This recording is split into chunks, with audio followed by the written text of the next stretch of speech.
Hey, welcome everybody. This is Euronurse on Streamyard today instead of our usual Zoom forecast or programming. Um, Welcome. We meet every Saturday at 9 a.m. Central Time. And if you're watching this on YouTube, great. Be sure to hit that like button and that subscribe button. And for the first time, we're going to also be streaming live on FaceTime. So if you're watching us on FaceTime, you can go ahead and hit that like button. If this is your first time watching Euronurse, be sure to check out our website at euronurse.com. That's where you can find out more about how you can become a part of the show. It's also the very best place to go if you want to find out about previous episodes and watch our episodes. They're all available on demand anytime you want to watch them. And they're all available on our website at euronurse.com. And talk about episodes. We've got 31 episodes in the bank already. Today is our 32nd episode. So we've been going strong. And we'd like to thank our sponsors for helping to sponsor this program. If you're interested in information on that, do click that sponsor info button to learn more about how you can become a sponsor. For those of you that are new to this, well, all of us are new to StreamYard. It's a little different. It's instead of being called a Q&A box, it's called a comments box. So just enter things into the comment box. There is a private chat box. Well, at least there is one on mine, so that you wouldn't use. So just the comment box. This week, I'm going to be talking about artificial intelligence, what it is, what we can do with it. I'm really having a lot of fun with it, and I'm going to show you some of these programs that I've been using and how to use them. So let's bring in our panelists here, our great group of three that are with us today. And let's see here. I'm just going to put our names back up here. So for those of you that are new to the program and don't know who we are, my name is Vic Senese, and I'm the producer and program host for this show. I've been in urology for about 30-some years, so lots of experience. Andrea, let's bring you into the picture here. Give us a little introduction. Hi, my name's Andrea Strong. I'm a urology nurse practitioner in Wisconsin. I've been working in urology since 2010. Many of those years I spent as a nurse. I worked inpatient, I worked outpatient, and I'm currently certified as a urology registered nurse, and I look forward to talking with you all today. Thank you. Great. And John, go ahead and let us know who you are. Hello, everyone. I'm a private practice urologist in Gilbert, Arizona, who wants to pay it forward like what Vic is doing by sharing my experience in the business of medicine to benefit my colleagues. I'm the admin of the Thriving Urology Practice Facebook group, where over 2,100 US-based urology practice personnel collaborate to improve our practices, and that is all for free. I look forward to our collaboration today. Yeah, and I think that's the key. We bring all this to you free, and it's thankfully we've had some sponsorship, which really helps. So that's always great, but free to you guys. So enjoy it. Oops, I knew I would hit the wrong button eventually. So now we can go to favorite stories, and I'm going to kick off with a technology story. And I'm new to Medicare, and I get a phone call, and you know how we get these robocalls. Well, I get this telephone call and it's, hey, this is Medicare. We'd like to ask you a few questions about your coverage. And it's a very normal sounding voice. Sounds like a real person to me, fooled me. And they start off with a question. So do you currently have coverage through Medicare? Well, of course, what are you going to say? Yes or no, right? So you say yes or no. And then they go, oh, great. Just like a conversation, like you'd expect. Well, finally, I kind of thought I don't think this is a real person. So then it said, would you like to learn more about Medicare? I said, what's your name? No response. We can answer any of your questions that you have about Medicare. Just let us know what you want to know. And again, very conversational tones. I said, how's your weather out there? I said, forget it. I know you're a robo-caller, and hung up on them. So that's my favorite story, how to get rid of those pesky callers. But they're willing to fool you if they can. I didn't ask John or Andrea. Do you have a favorite story to share with us today? Andrea, go ahead. I guess I have a story. It's not as entertaining as other stories, but recently I've been working trying to improve my efficiency as a nurse practitioner. We've got a lot of demands in the workplace, telephone calls, seeing patients, refills, paperwork. And I've been taking some courses with Epic. And basically what they're saying is that the fewer times you have to click with your mouse, the faster you can move, which at first I thought that sounded silly to me. But I did the education and I found different ways to reduce the number of clicks that I'm doing through smart phrases and smart text and just auto populating things. And I have been able to reduce my charting time by 1 minute per note.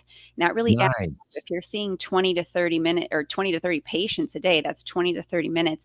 And I think there's still some room for improvement where I could maybe make things a little faster. So I'm very happy about that.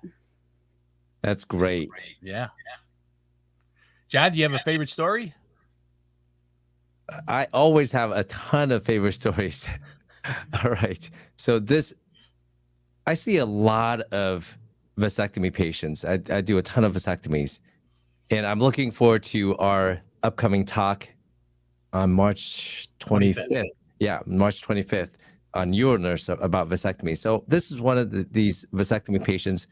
Recently, I got a couple of bad reviews because not only to address the issue at hand, the undesired fertility, but if the patient is overweight, if the patient's obese, if they're morbidly obese, if they have uncontrolled hypertension, I will talk to them about these issues.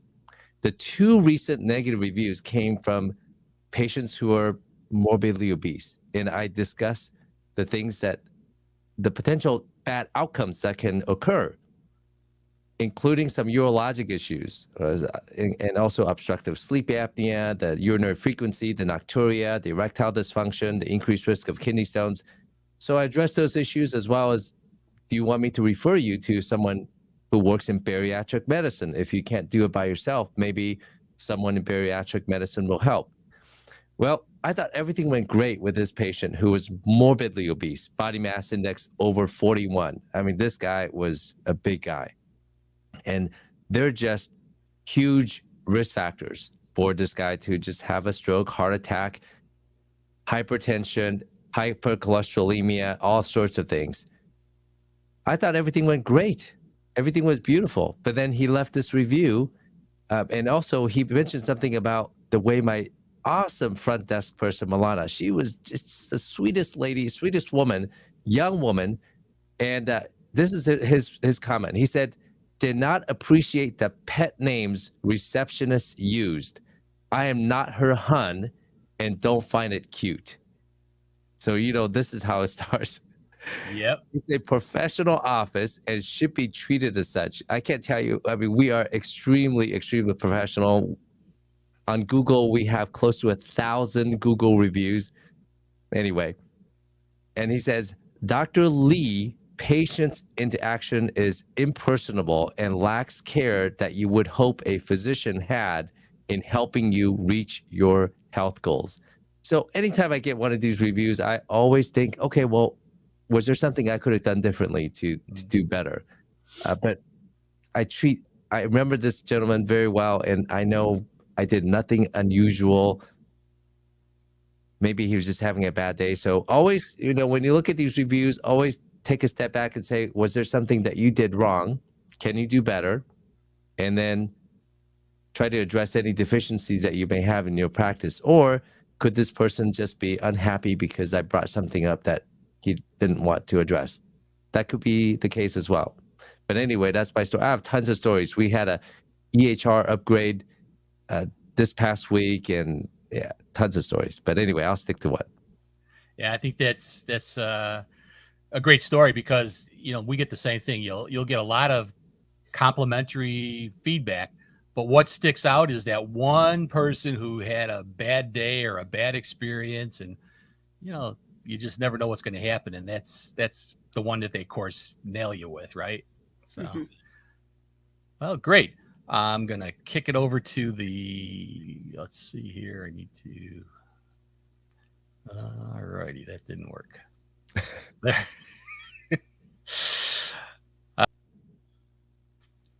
Uh-oh, your audio cut out.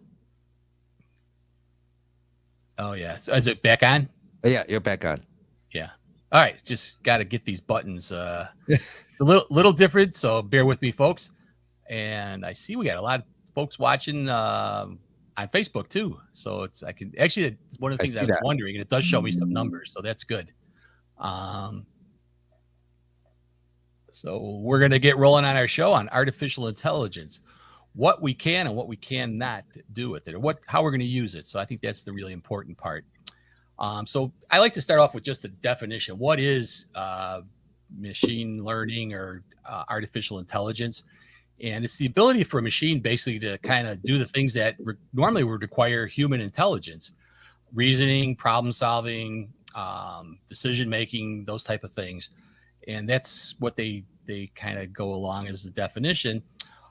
All the biggies are getting involved in it: Apple, Microsoft, Meta, which is Facebook, Amazon, Google. And most of these companies have been doing this research for over a decade now. But just now, I think we're starting to see where this is coming into the mainstream, where it's actually being utilized. So the question I always say is, how is a machine able to think like a human being? Is it really thinking? Is there some magic going on here? And at the bottom, it's machines do what machines do. They operate on algorithms and statistical models. They recognize patterns and they make predictions based on the data that they have. Well, they have a lot of data because they've got an internet's worth of it. So that's how they trick us into thinking that they're really thinking. The two I'm going to talk to you about today have had a lot of press, and I've been using them. ChatGPT, which is by a company called OpenAI, and the other one is MidJourney. MidJourney is for those of us that have ever wanted to become an artist and don't draw, you can't draw like myself. This is the way that you can become an artist. So what does ChatGPT stand for? Well, it's Conversational Generative Pre-trained Transformer. Boy, that's a mouthful that tells me nothing. So I think that the better definition is it's basically a program that can talk to you in natural language, just more humanized. And I think really the best example is to just show you how the program works. So I love bread, and I have a bread machine. That's my favorite toy. So I like to make bread throughout especially the wintertime months. Nothing better than a smell of a loaf of bread cooking. But anyway, I bought some corned beef. You know, we're getting close to St. Patty's Day, and I decided we're going to have corned beef and cabbage. I thought, boy, would some Irish soda bread go really good, but I don't have a recipe for that. So what do? You go to Google, right? You go and Google it. Give me a recipe for Irish soda bread. And that's what I did. And I got the typical, what you see Google give you, a bunch of websites that are recipe websites that have probably really good recipes. But now I've got to go to that website, look it up and do it. So let's see what happens if I ask ChatGPT to do the same thing.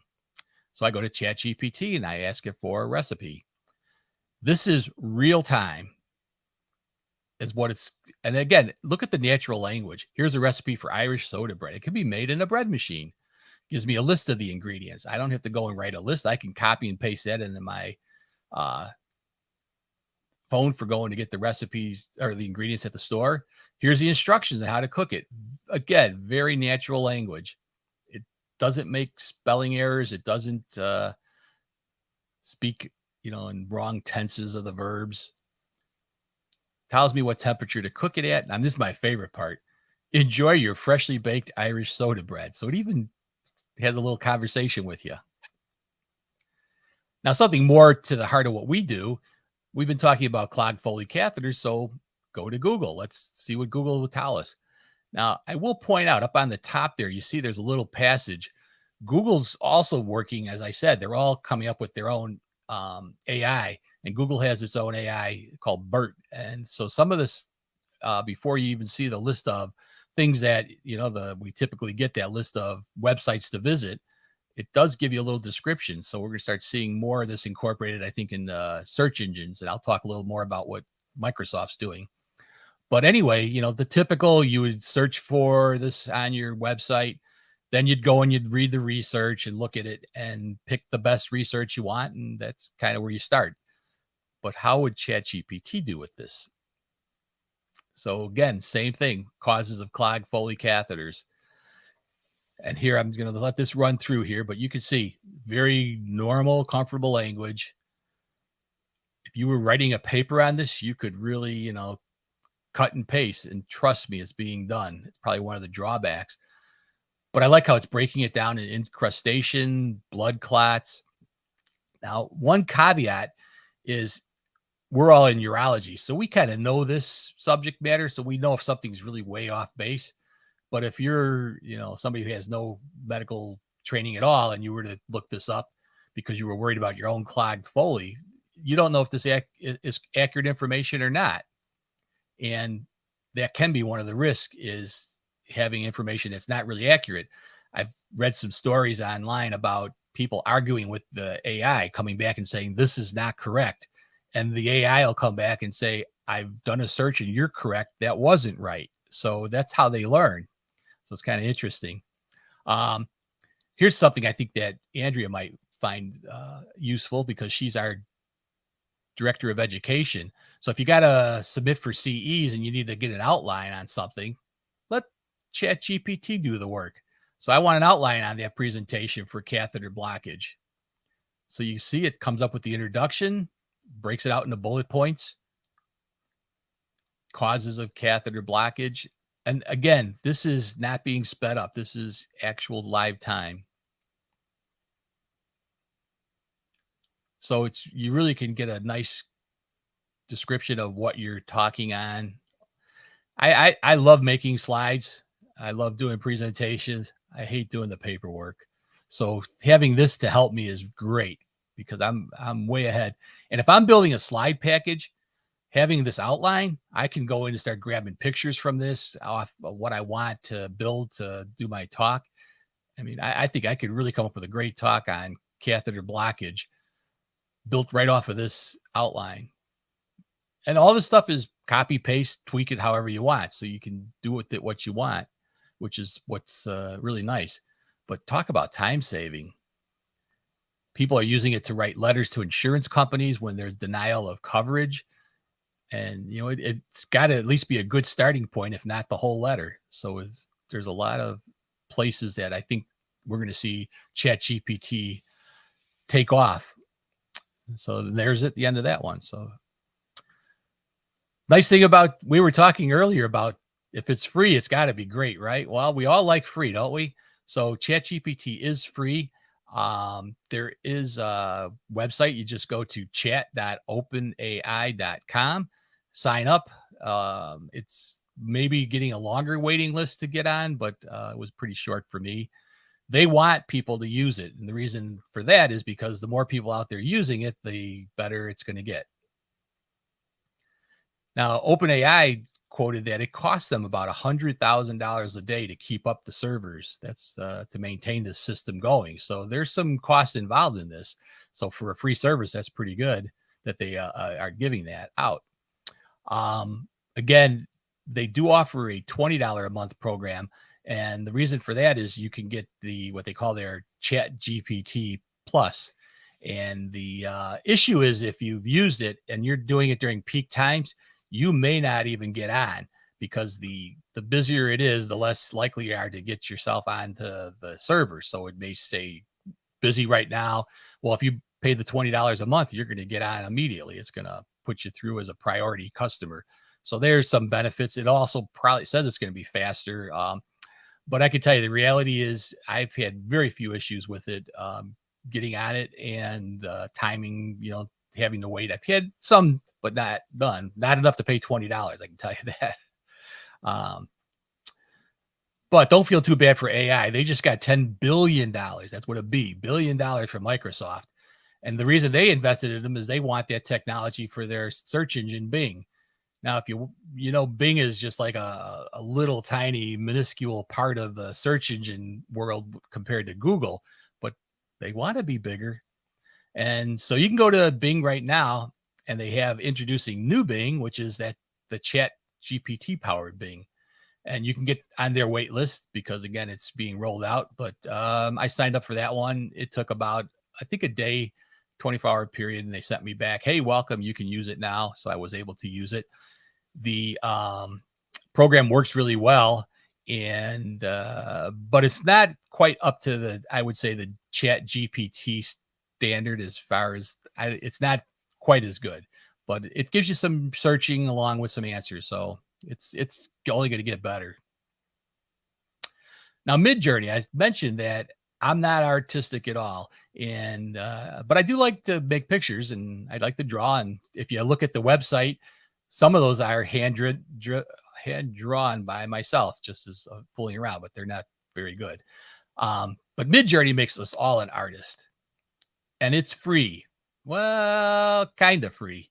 So MidJourney will give you 24 pictures that you can produce for free. After that, you need to get a subscription. I can tell you I have a subscription, but there's some benefits to having a subscription. These are the monthly rates. They do have a little bit off if you buy it by the year. I bought the basic package, which lets me make 200 per month. And it does have the other advantages.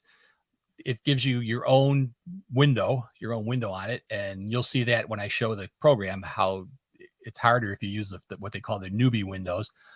And this is the key thing that I really like to do is I like to use the artistry in websites, etc.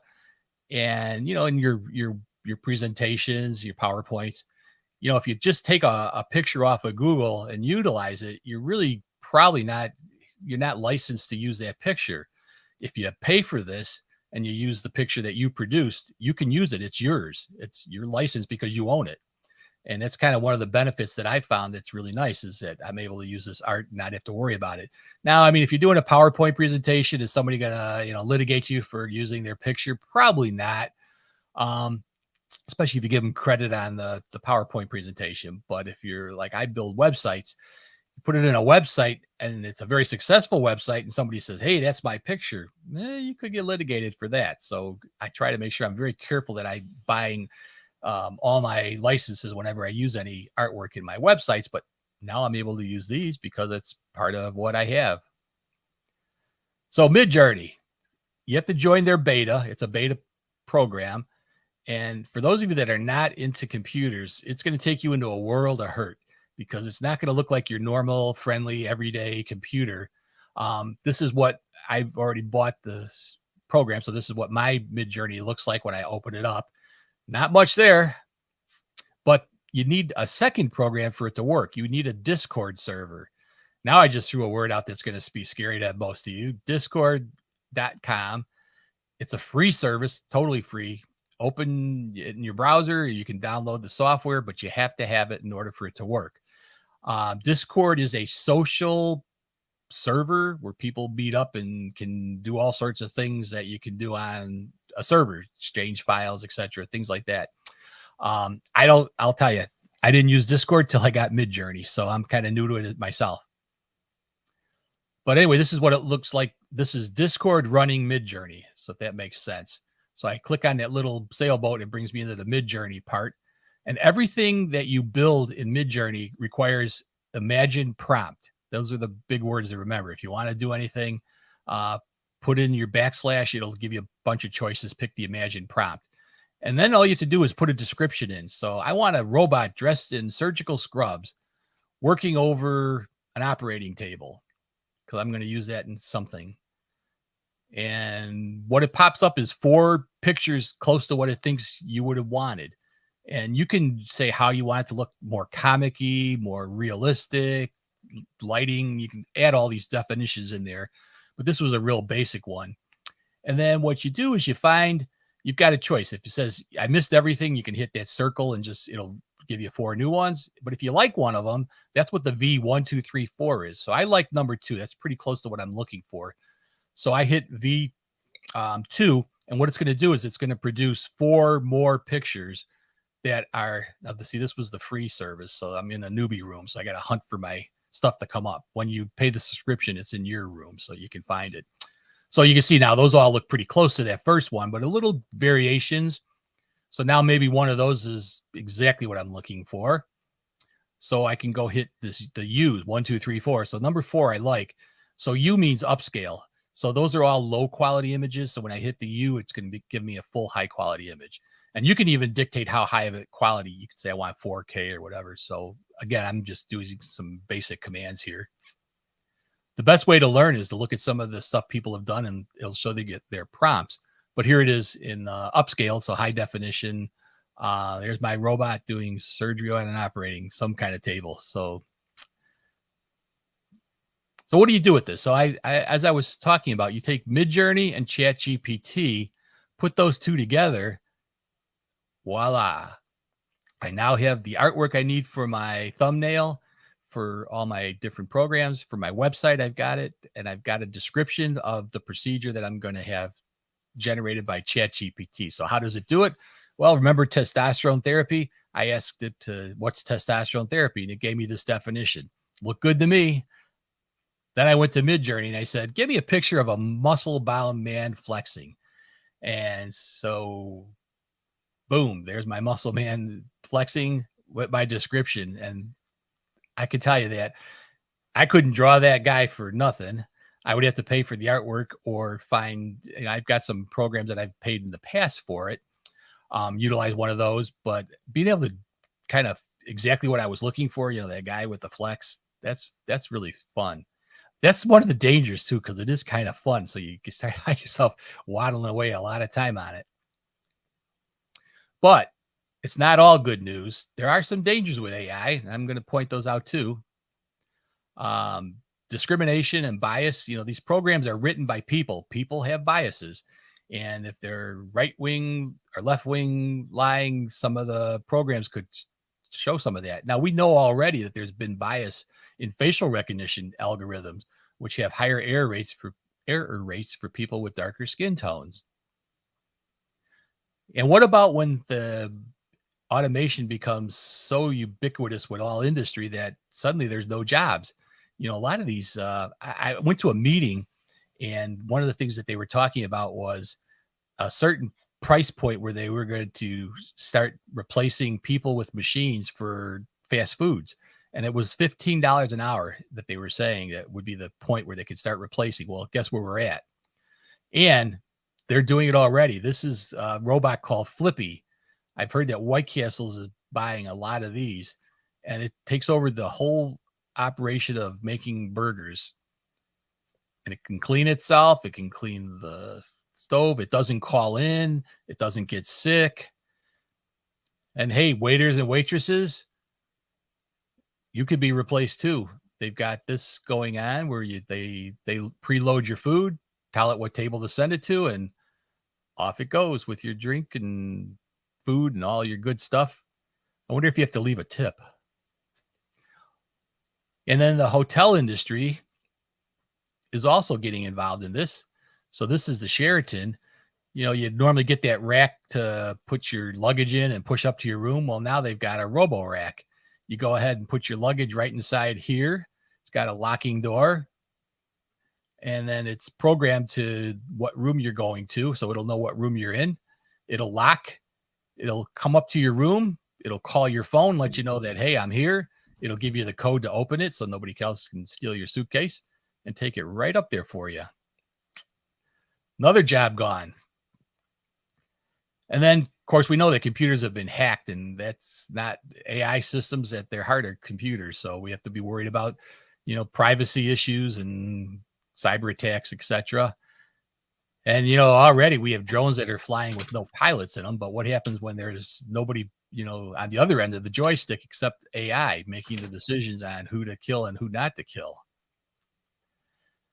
And these are getting to be so complicated that even the programmers are not always sure how to fix them, because the systems are done by multiple people and they just don't, they get more complex. It's going to be harder to figure out what's running what. And this one, I think I kind of worry a bit with my grandkids is, the dependence on AI.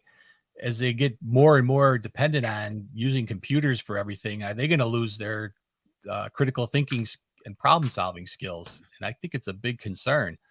I have a niece who's a teacher, a high school teacher, and I was talking to her recently, and she said that for their school, that they no longer allow any English to tests to be done on your laptop or, submitted electronically.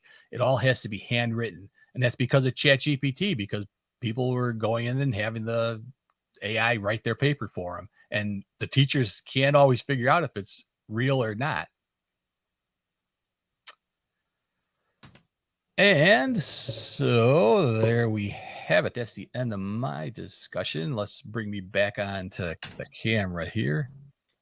There we go, and bring up my group. And we're going to go into our Q&A. So again, if you guys have any questions, now's the time to start to put those into the Q&A. I had a couple people do some test questions from Facebook to see whether that worked, and I do see it did work. I'm going to see if I can figure out how to get rid of these. Okay, so it's a learning curve, but anyway, I'll take it to my panelists. What'd you think? What's your thoughts on AI? Is it a brave new world or a feared world? There is a lot to unload with AI for sure.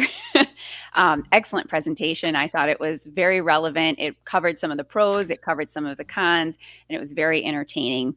I was actually listening to a podcast this morning about ChatGPT and its use in healthcare and the ethics around it in preparation for your presentation today. And there was a physician who was, kind of using it out to see if it could help with letters for appeals for insurance coverage or prior authorizations.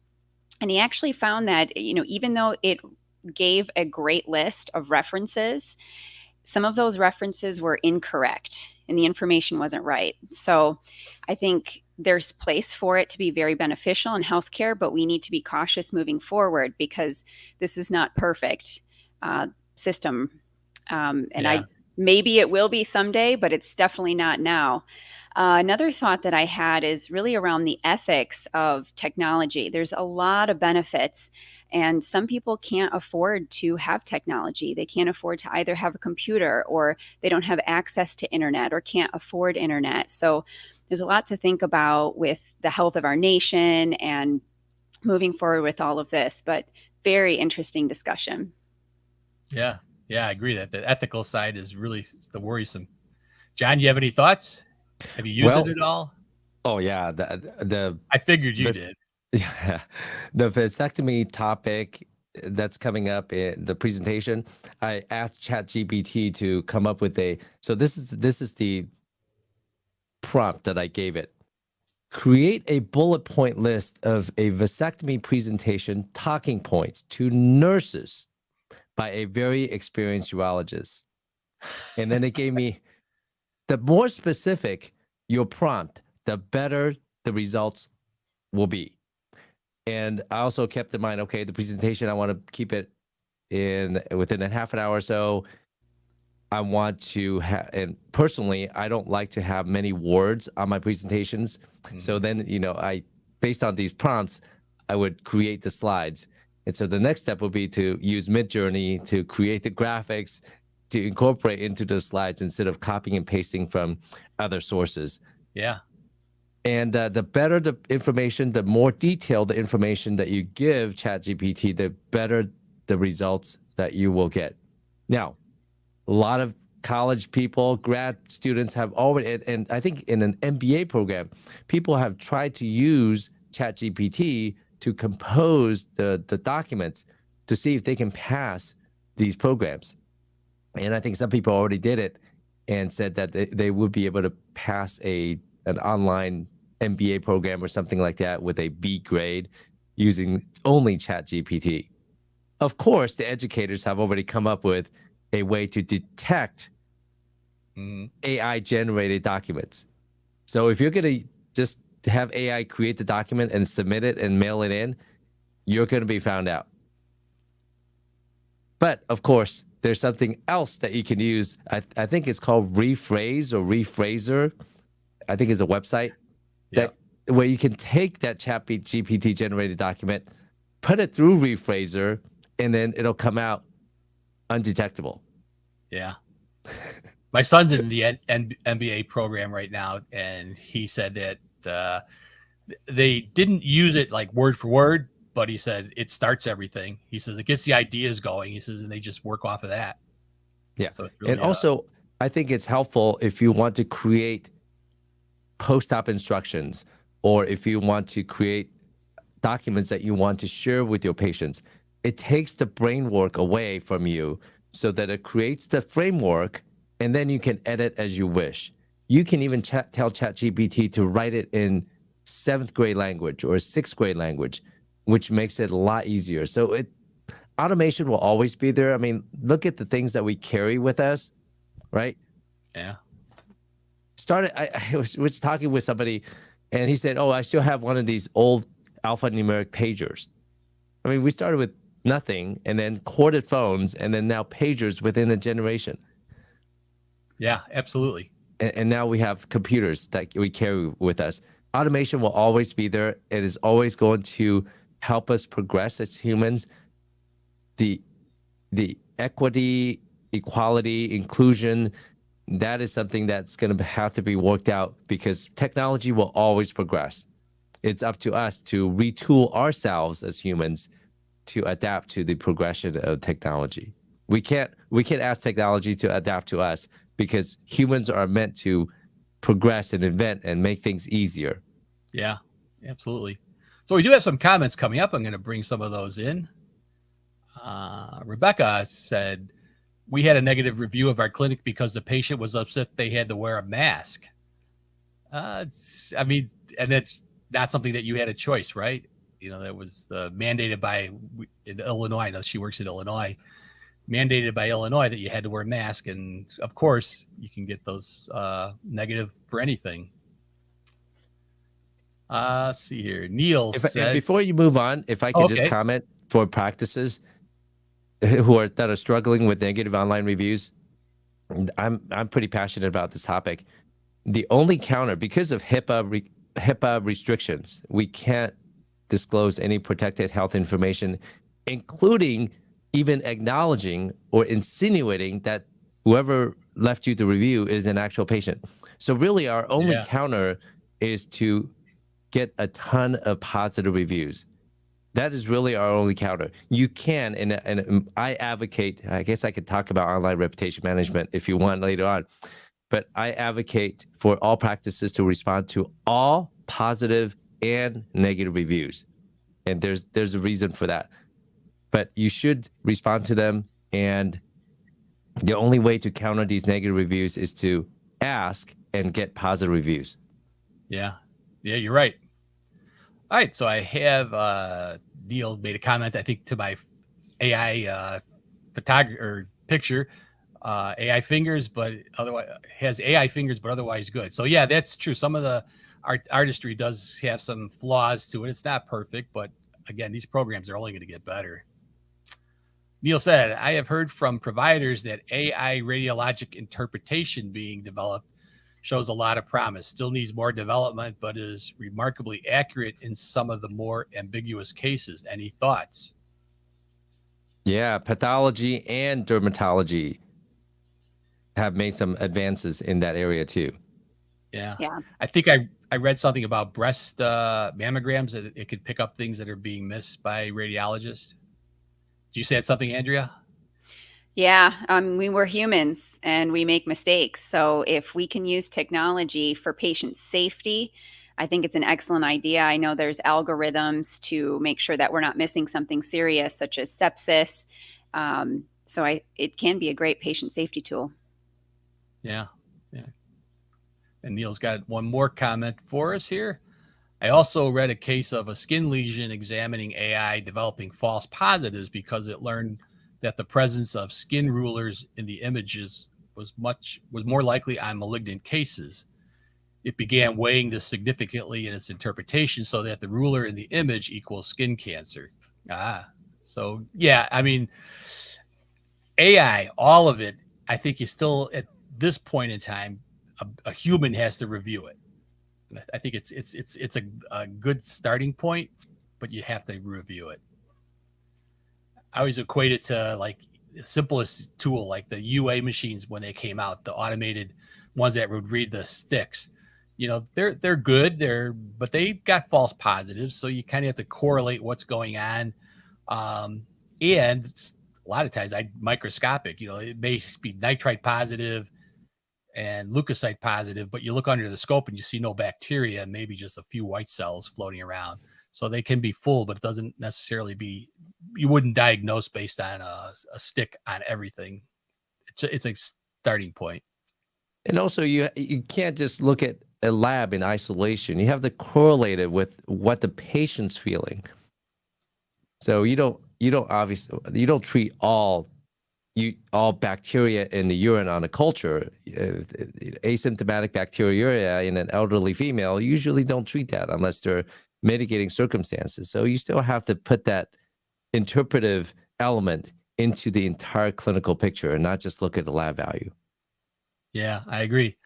Let's see. I do have another comment that popped up. While I'm getting this next comment up, I will ask everybody that has watched as a previous viewer on Zoom and now are watching it on Streamyard to just put a little note in for me, which one you preferred, the Zoom or the Streamyard. I don't need if you want to add some extra comments to it, that's great. But if you could just throw a comment up there as to which one you prefer, because down the line, I'm going to be making a decision on whether I continue with Zoom or go to Streamyard. If it seems like it's a good format, then I'll stick with the Streamyard. If not, I'll go back to Zoom. It's whatever's working best for you guys. So feel free to throw that in anytime, so I can just have that for myself. Frank Senese, I know that guy. That's my brother. I'm a fingerprint expert and a hospice nurse. I've seen the tremendous growth and accuracy in fingerprint technology, but we have always relied on a human for final identification in forensic cases. It's not quite AI, but it relies on logic algorithms.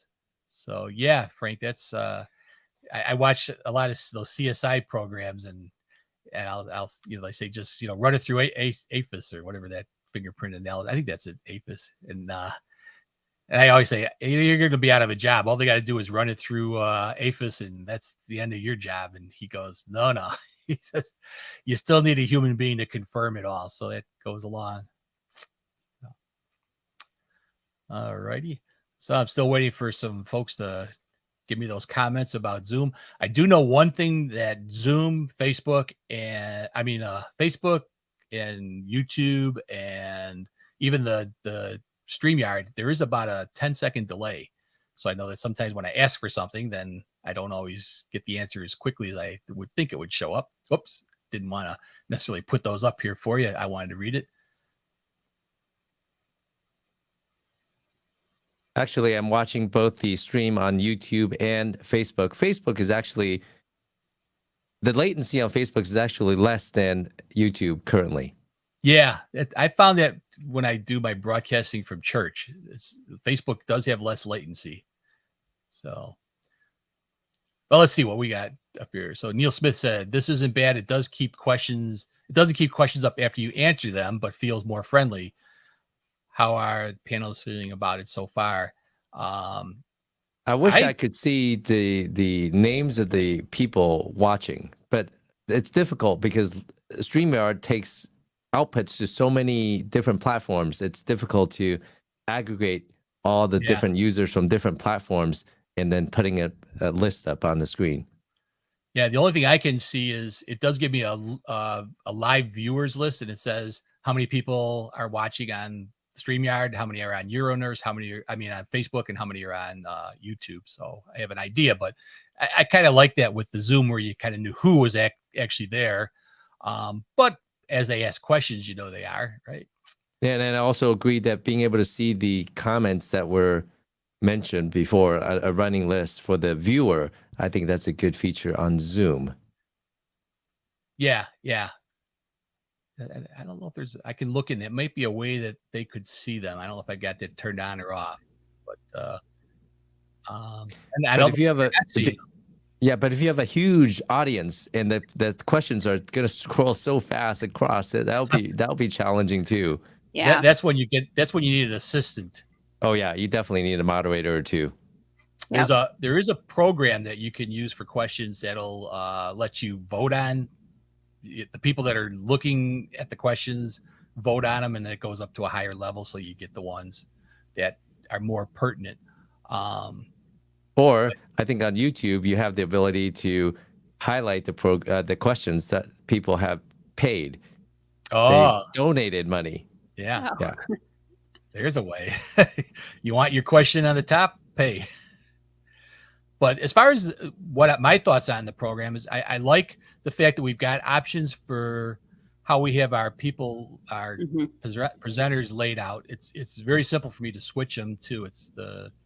And I'm doing this with the mouse and some icons on the screen. So it's a very simple system to use. I really like the fact that I can bring up the questions. It's easier for me to read. I think it's good for the people that are in the audience to at least be able to see the question instead of just trying to hear it. I know for me, I'm more of a visual learner than an auditory learner. So I really like to see the question. Yeah. So from my perspective, it looks more professional and more polished than the Zoom platform. Yeah, being able to show the audience comments, it's a nice feature. And also being able to switch scenes where you have the panelists on the screen. Yeah. That's nice. So April says StreamYard appears user-friendly. I remember watching at least 5 episodes before learning how to ask a question. Yeah, I think that was a problem that everybody was having. I mean, that a lot of people have, is that Q&A box didn't always make sense. It's not typical. I think we're used to social media. This is more like social media, more like a Facebook or a YouTube. Just click into the comments section. And Neil Smith says, I do like that it puts the questions on the screen when you address them. Let me test a Dr. Zoidberg. Okay. I love it. I love it. I'm gonna admit my age. I don't know what Dr. Zoidberg Oh no, is. if you look at what he posted, it's like the eyes and then the mustache and then the 2 V's I gotcha. All right, Neil. You caught me. I'm showing off my age. Hey, if I could just go back to what Andrea said about Epic and automating Epic. I don't use Epic, but I use an EHR every day in my office since 2006. It's the same EHR, just did an upgrade. I tell you, you have to, if you buy a Ferrari, you take that to the track and take some lessons from a professional driver. You take it out on a track and you take lessons to maximally utilize your Ferrari. Same thing with your EHR. You have to spend the time to utilize all the features. I was tweaking around after the recent update about one of the features, which is a visit template. When I see a new vasectomy patient, the questions asked are the same over and over and over again. And then the assessment plan, I can pre-populate those. And then you would document by exception. The physical examination is going to be relatively the same. You can then go in there and document by exception. Now, of course, you need to know what's actually included in that visit template. But I was tweaking the visit template yesterday. This allows the new patient to come in, the medical assistant to just click on the visit template, automatically populates everything, and I go in there and then document by exception. It makes my life a lot easier. You said, Andrea, you cut down a minute per patient. That's huge. That's a lot. When I'm seeing, so I think I saw 36 patients yesterday. That's a half an hour of time that I could be doing something else, like coming up with ideas for a presentation or working on my vasectomy presentation on March 25th on Euronurse. That's time that you can get back. So taking the time to learn about the efficiencies in your EHR is key. Now, here's something else that I do. Once I do a vasectomy procedure, instead of clicking every little box, the date of the procedure, the preoperative diagnosis, post-op diagnosis, procedures performed, surgeon, complications, anesthetics used, the description of procedure, I use a different piece of software, Dragon, voice recognition, create a macro. So all I do is, while I'm on that screen, I verbalize sig vas nitrous, sig vag nitrous. I say those 3 words. It automatically does all the clicking for me. Within 5 seconds, the documentation is done. And I just have to go in there to change anything that is not the template, the typical template that I created for that particular procedure. I tailor it to the specific patient. So lot of different ways that you can automate. Just use technologies to make your life easier, because so much of what we do is repetitive. And there are ways to automate that so you decrease the risk of burnout. Yeah, I agree. And I did that little bit of automation in that one talk a while back on technology, where I showed how I was able to create these things right in the iPad, their text replacement thing, where you just type a couple of letters in and it spits out the whole name. So, and you can spit out a whole paragraph. But macros are something that I'm not sure a lot of people are familiar with, and it might be worthy of a talk just to kind of show how some of that automation works. I do macros for this stuff here, where I just hit one button and it takes my switcher and does a whole bunch of things that I'd have to take 10 minutes to set up in one push. So it is great. Hey, I got a great answer here from my youngest brother. This is the youngest child in our family, so he's quite a bit younger than I am. It's a doctor in Futurama. So and now my next question is, what's Futurama? No, I actually do know the program that is. Hey, folks, if you're still out there, don't hesitate to let me know how you like this, because I do need to make a decision for Zoom versus StreamYard. Rebecca said, something tells me some is looking forward to vasectomy talk. I'm sure there are some looking forward to vasectomy talks. And bring your questions. Bring your questions. That's what I love questions. Absolutely. That's part of our beauty of this show is you've got 3 experts here that are willing to take and answer questions for you. So take that advantage, because, that's not something you get everywhere. A lot of times, maybe in your workplace, you can ask people, but you're getting the same group of people all the time at your workplace, where you've got outside experts coming in, all the time. We're bringing in experts. Going forward, I've been, this past week, I spent a lot of time communicating with different folks to talk on the show and line up new talent. And there's a lot of interesting things out there. We had mentioned something about the Iriceps irrigation solution, and I've talked to they have a nurse speaker who's going to come on and talk about some of those usages. I just talked to those that are part of Suna Know, Kathy Marchese, who's in the nursing certification, big into it. And I finally twisted her arm to get on the show, and she's going to do a talk on what's involved in getting certified, how to go about getting certified, why you should get certified. She's a great speaker. So we've got her lined up. I've got a couple other calls pending that are new products to bring forth. I think that's really what I like to be able to do for the community, is that time you don't have at work, spend an hour here with us and learn more things about it, from the experts, the people that are actually producing it. And also you sometimes get institutional bias. You are in your silo and you hear everyone saying the same thing, same way, but then getting a fresh set of eyes and ears and fresh perspective is sometimes illuminating, so that you're not perpetuating the dogma that is so pervasive in medicine, the status quo bias. We've always done it this way, and that's the way we're going to continue doing it. So, yeah. I'm sure you found that, Andrea, too, and you're working prior to becoming a nurse practitioner, when you're working with a group of doctors. Everybody's got their own way of doing things. Everybody went to a different college and learned something different, and it doesn't necessarily make one better or one worse, but the one thing that it's just being able to kind of put all that together sometimes and get a bigger picture. Yeah. And having a broader perspective on patient care is really helpful. I think it's an interesting phenomena that different regions in the United States practice differently. And I think that we could really learn a lot from each other. And this is the perfect platform to do it, because it's national, it's international, and it's just a great place where we can share ideas and how to take care of patients better, because that's the ultimate goal. And it's a safe space. It's a safe space. I did see another thing come up here. Neil Smith says, clicks per minute is becoming a performance metric in many fields. It was interesting to hear in terms of healthcare efficiency. Yeah. I didn't believe it at first. I really didn't, but it's been amazing. And then I also use Dragon, and that's been really helpful.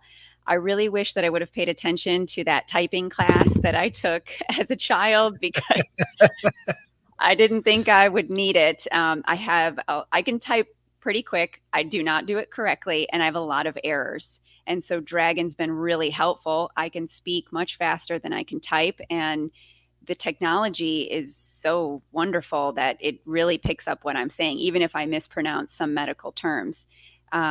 It's my understanding, and Vic, you may know a little bit more about this, but I think, is there a Google version of a Dragon that's free where people could use that in their practice if their organization hasn't purchased Dragon? I'm not sure about Google, but I know that built into like an iPad or Apple device, it has dictation, and I mean, and it's amazingly accurate. And Apple has a chip that's strictly does what's called machine learning. So, and I only believe it because I've corrected things that it's spelled wrong, and the next time I dictate it, it's right. So it does learn from the errors. So it's and I used Dragon in the past, and it's the same thing. You still got to train it. So it's very accurate. Well, no, Dragon, you don't have to do much, if any, training anymore. I haven't used it in a long time. It is amazingly accurate. Amazingly accurate. That's if you get the medical package, though, right? Oh, of course, yeah. You have to get the medical edition because no way Dragon will understand when I say polychronotropic unless you have the medical package. Yeah. If you have to, just buy subscribe to the medical package, because it'll drive you nuts, and you'll say, "Oh, this thing sucks," if you're using Dragon without medical package. Right. Yeah, and that's the one I used, was not the medical package, but I've seen the medical package because we have it at our office, and I agree, it's a game changer. So I see one more comment coming up here. I've heard from Neil Smith. I've heard from providers that the Apple devices have excellent dictation software. So yeah, Neil, you're kind of supporting my assumption on that too. Yeah. Yep, and it's also on Windows and also on your Android phone. It's also on, I think, on your Apple Watch, because my husband once went to an orthopedic office and they explained ahead of time, we're going to be speaking into our Apple Watches, and it's documenting. So they would speak the physical assessment out loud, and it was going right into his chart. Yep. That's crazy. What a great world, right? I remember I used to have to use an electronic dictaphone in the patient's room when I first started.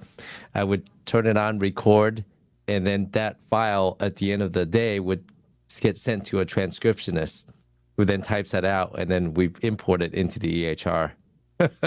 Yeah.